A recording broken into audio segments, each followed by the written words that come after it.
My stepmother was the loudest at the funeral, bragging about all the things she was going to inherit. You should have seen her face when they read the will. So now I have a stepmother. I know what you're probably thinking as soon as you read that sentence, but it's not like that. I mean, she was cruel to me, but that's not the only reason she's the villain of the story. She was also cruel to my father, who spent time, effort, and money to make sure she was happy and satisfied with everything she had. My dad and I weren't super close, but we had a good relationship. Before the stepmother named Bailey came into the picture, I was closest to my mom, and whenever I needed something or someone, I would go to my mom. Honestly, she was my best friend when I was an angsty teenager who didn't want anything to do with my parents or family. I was 12 when I went through that phase. I hated everyone and everything, and I just wanted to be alone. During that time, I often felt like I left my mom alone in situations where I could have spent time with her, but I didn't. I didn't know that my time with her was so limited. How was I to know? She was healthy, ate well, and exercised every day. There was nothing wrong with her, or so we thought. Until one day, suddenly my mom started having these strange symptoms that none of us were sure about. It happened right in the middle of the supermarket.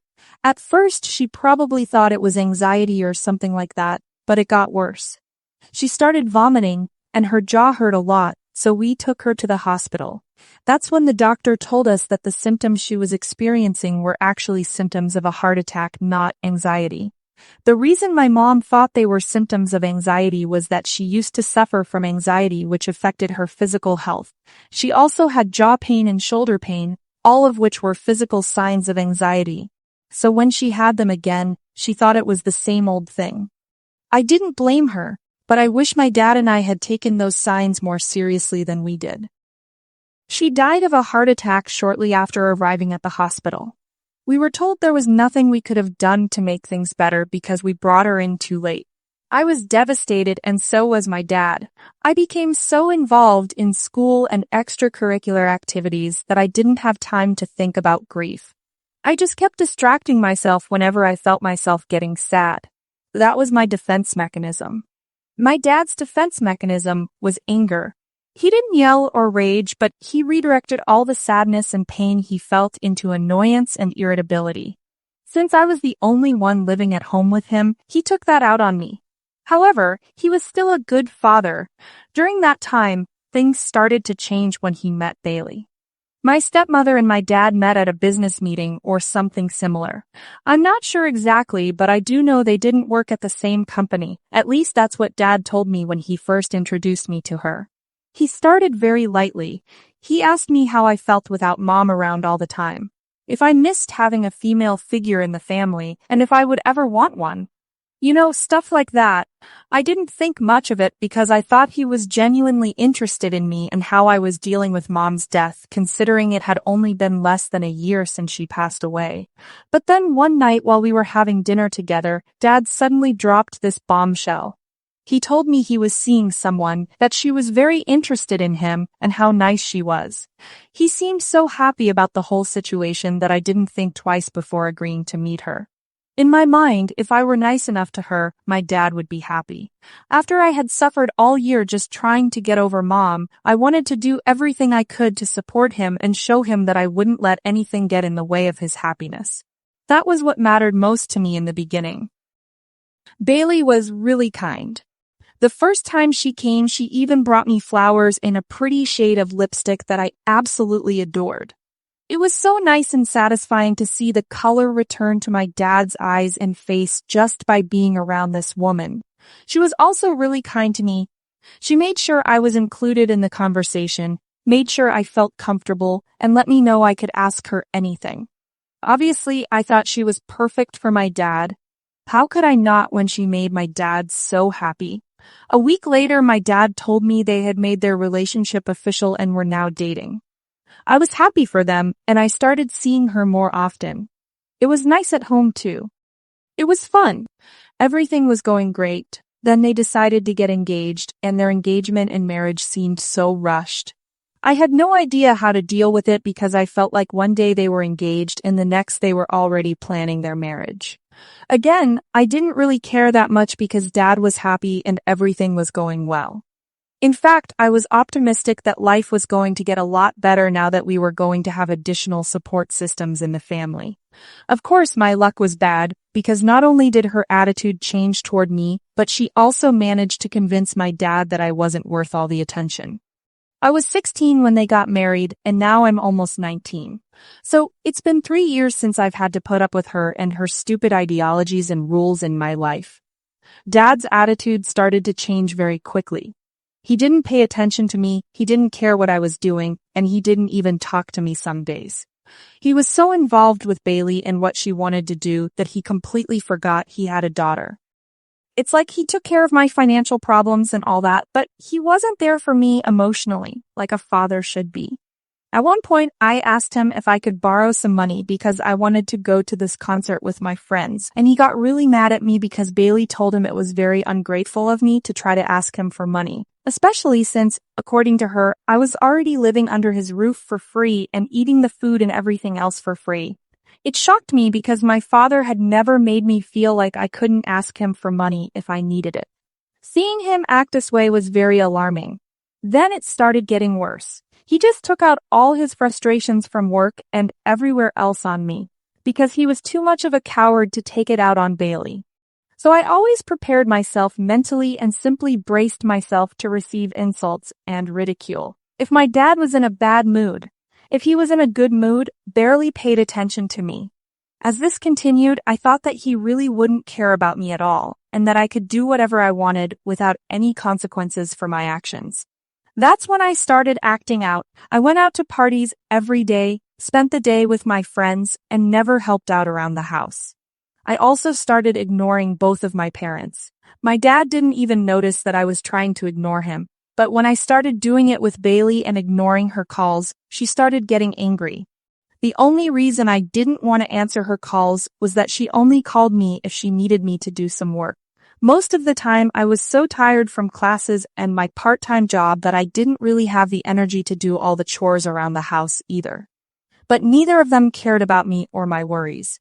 Instead, they told me that if I wanted to continue living in the house, I needed to contribute my part somehow. When I kept ignoring her calls, she would get angry and then tell my dad. It seemed like I was being rude to her, and Dad was so angry with me that he would come home and start yelling at me for being spoiled and not having any respect for others. That was also the first time he slapped me, the first of many. Honestly, I never expected him to be physically violent with me.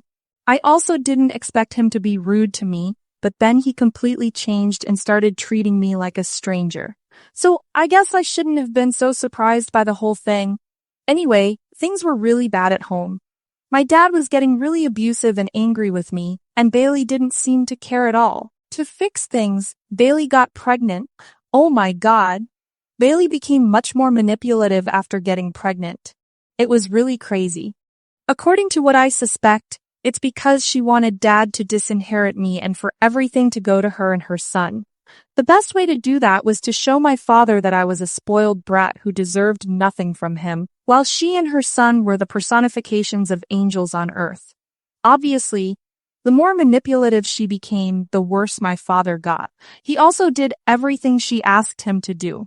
I'm pretty sure if she had told my father to kick me out of the house, he would have done it without question asked. Then, about 7 months after Bailey gave birth to her son, my father suddenly started getting sick too.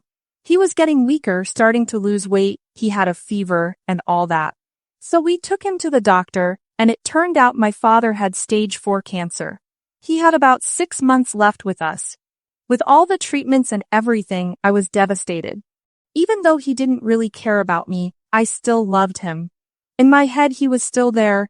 I kept waiting for the dad who had been there for me all those years before Bailey ruined everything. I realized that Bailey really didn't care about my dad when the first thing she did after he was diagnosed with cancer was ask him if he had written the will yet. That's when I knew she was only after the money. Of course, as expected, my dad died a few months later.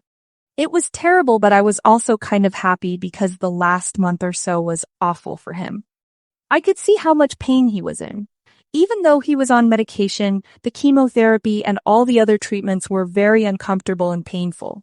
That's why I'm happy that he's not suffering anymore. But I'm still upset because so much has changed. I don't even know if I should grieve or not, because I'm not grieving for the dad who died. I'm grieving for the dad who once was the dad I was waiting for to show up again. Anyway, it seemed like Bailey wasn't grieving at all. Actually, she seemed quite happy, probably because she thought everything was going to her now that dad was gone. But boy, was I wrong. The will reading happened yesterday, and it was the wildest thing I've ever experienced. Dad's trusted lawyer, the one who had been with him his whole life, was the one who performed the will reading. The whole time Bailey was taunting me, telling me how she couldn't wait to kick me out of the house and let me rot because she believed there was nothing left for me. She was aggressive with her teasing and taunting, and it made me really mad. But I kept it to myself. I thought my father had probably left everything to her. Although, before he died, I had said something to Dad that maybe made him realize I was his daughter and I was the one who really cared about him. I can't go into detail about what I told him because it's too long, and honestly, I don't have time right now because everything went crazy. During the reading of the will, Bailey was acting very powerful and conceited about the whole situation. But then the bomb dropped. Dad left everything to me, absolutely everything, and Bailey was shocked to the core. Honestly, I too, with my father being so dominated by Bailey, would have expected him to leave her something. But nothing. Everything was in my name now, even the house. The only condition I had was that I give Bailey a week before kicking her out of the house, just so she could pack her things and get everything else sorted. Everything was in my hands, and I felt so good. It was really crazy to see that arrogant expression disappear from Bailey's face. It was priceless. Not only that, Dad's lawyer also gave us some letters and told us that Dad wanted us to read them privately and not in front of everyone. So, the two of us didn't discuss that part. But Bailey kept arguing with the lawyer, saying something must be wrong because my dad could never do that to her. No matter how hard the lawyer tried to convince Bailey that the will was legitimate, she wasn't ready to believe it and started throwing a tantrum. Honestly, I couldn't handle it all, so I got up and left. But before I do, let me make sure I explain. I guess it's finally time to tell you exactly why my father changed the will and gave everything to me, even after slapping me several times and not caring about me at all. But before I get into that, I need to give you the story of what really happened and what made me reveal this secret. When we got home, Bailey just ran into her room and slammed the door. She didn't even acknowledge me, and honestly, I was glad she didn't because I didn't have the energy to deal with her. Later, we both read the letters Dad left us, and I cried while I read mine. Basically, in my letter, Dad told me that he believed what I had said to him and was so sorry for how he had treated me because he finally realized how badly his wife had been treating me and manipulating me right in front of him. However, he also acknowledged that it wasn't my fault. It was his fault for falling for Bailey's tricks and not looking or listening to what I was trying to tell him. The letter was very touching, and I actually started to cry. I felt like my dad, the dad I loved, was back. He died loving me and caring for me again, just like he did all those years ago. Bailey's letter, however, wasn't that touching. Honestly, it wasn't even a letter. She burst into my room at dawn the day after the reading of the will and threw her letter in my face. The laugh I let out was so loud, it was hilarious. I could see on her face that she didn't expect me to laugh like that at all. But her letter was simply ridiculous. I knew my dad still had that sly edge. Her letter said, "That's what you get for cheating." That's all, which was exactly what I had told my dad. Bailey shoved the letter in my face and demanded I explain what it was about. So I explained, and now, I'm about to explain it to you too. You see, a few months before my dad passed away, I found out Bailey was cheating on him. How did I realize? Well, one day I was at a restaurant a couple of blocks from my house and I saw Bailey sitting there with a man. She was holding his hand and looking at him like she was madly in love. I was shocked, obviously, because she was married to my father, and yet here she was holding hands with another man. I overheard their conversation about Daniel, Bailey's son, whom I used to think was my half-brother. The more I overheard, the more I realized that Daniel wasn't even my father's son. She had him with the man she was sitting with. They were discussing how to keep the man involved in Daniel's life without my dad knowing. Bailey was assuring the man that my dad only had a few months left and that when he died he would leave everything to her. Then she said she would kick me out and the man would stay with her in the house.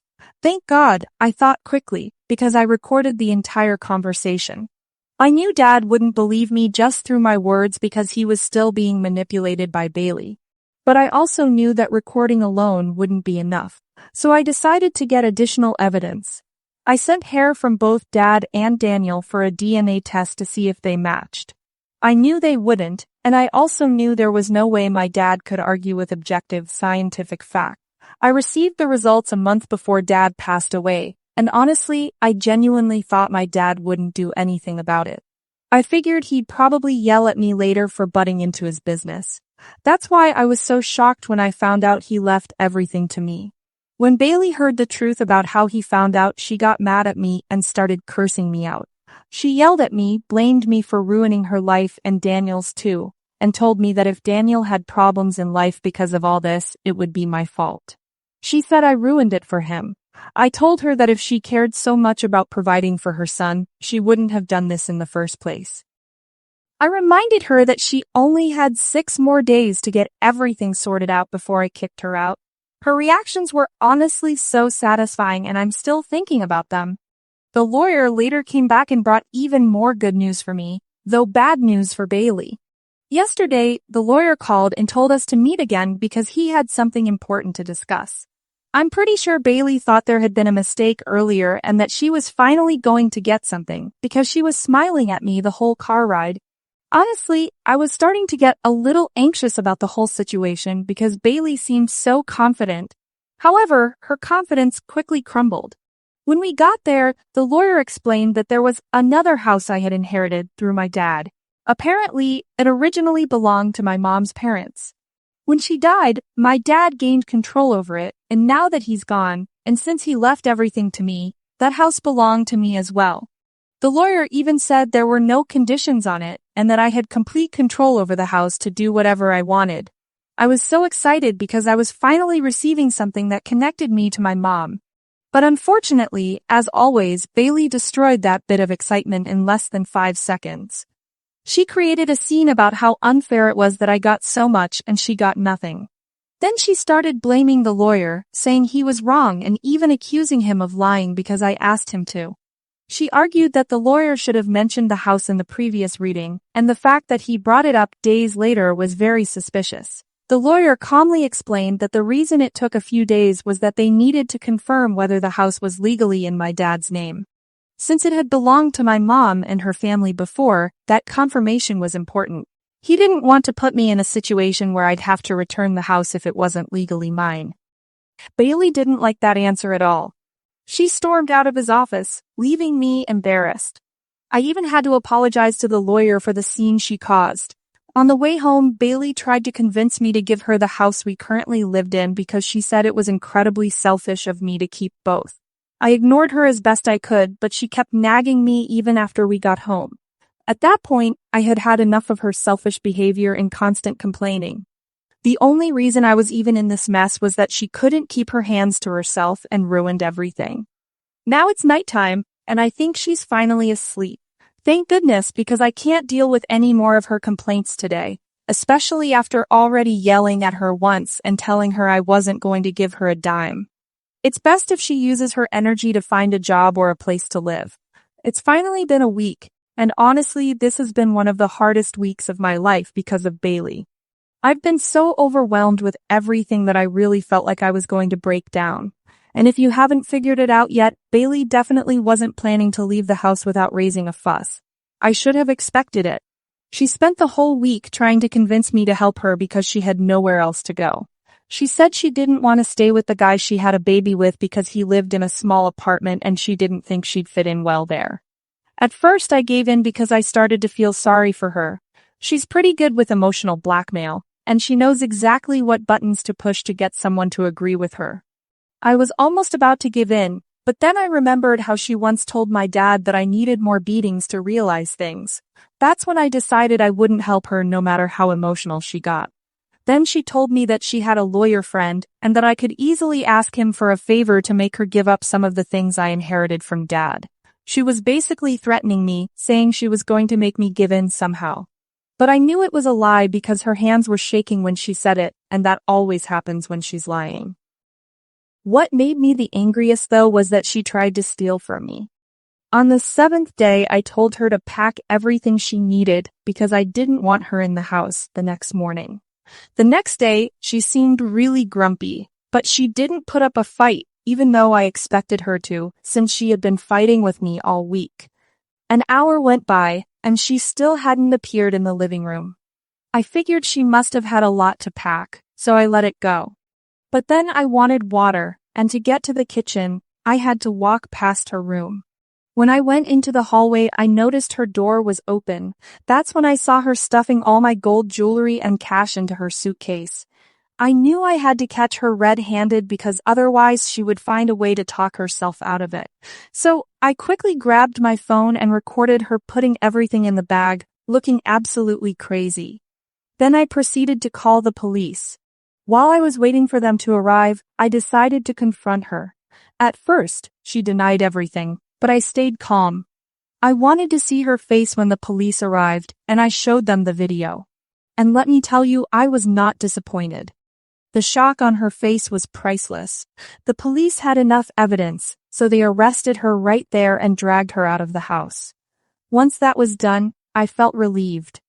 I had no interest in following her trail afterwards. Who knows, maybe someone bailed her out, I'm not sure how that works.